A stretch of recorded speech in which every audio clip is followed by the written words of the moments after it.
Good afternoon. I'm Kadambini Sharma. I'm an independent journalist. I have a question for both of you. First, Secretary Dubia, to you.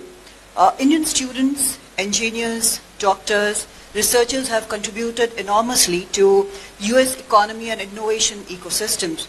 But the recent changes in J-1 visa, F-1, H-1B visa are being seen in India as hurting the core pillar of people-to-people relationship. What does your administration have to say about this in regard to Indians and the message to Indians in this regard? Thank you.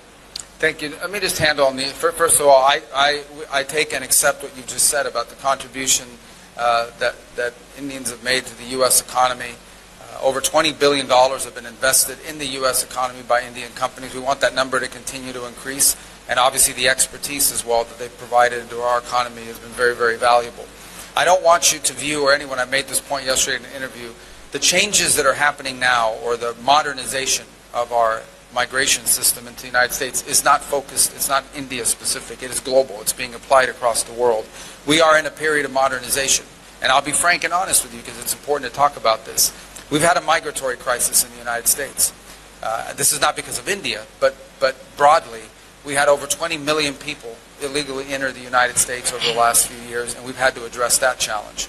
In addition to that challenge, and I think this is true for India, this is true for every country in the world, okay? Everything that you do as a country needs to be in your national interest, and that includes your immigration policy. The United States, I believe, is the most welcoming country in the world on immigration. Every single year, 1 million people, roughly, become permanent residents of the United States and contribute greatly. My parents entered the United States as permanent residents in 1956 from Cuba. And so it's a process that's enriched us.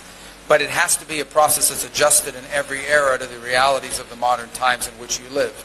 And it's long overdue. So the United States is currently undergoing a process of reforming the system by which we choose how many people come into our country, who comes in, when they come in, etc. Anytime you undertake a reform, anytime you undertake a change in the system by which you admit people, or frankly, anytime you undertake a reform in any system, not just on immigration, there's going to be a period of transition that's going to create, some friction points and some difficulties and so forth. Ultimately, we think when this process is in place, once this process has been modernized, and that's really what it is. We are modernizing the U.S. immigration system for the 21st century so that it is an immigration system that's not just good for the America, but it's also good for the people that are coming.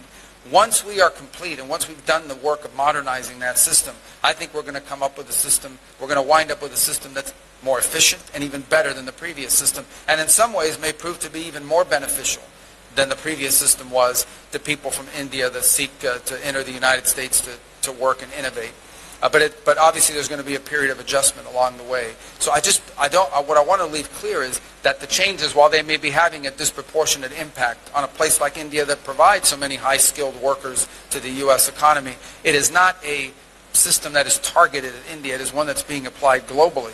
But we're in a period of transition, and like any period of transition, there's going to be some bumps on that road. But we think ultimately our destination is going to be a better system, a more efficient system, one that works better than the one that we had in place previously, and more sustainable, by the way.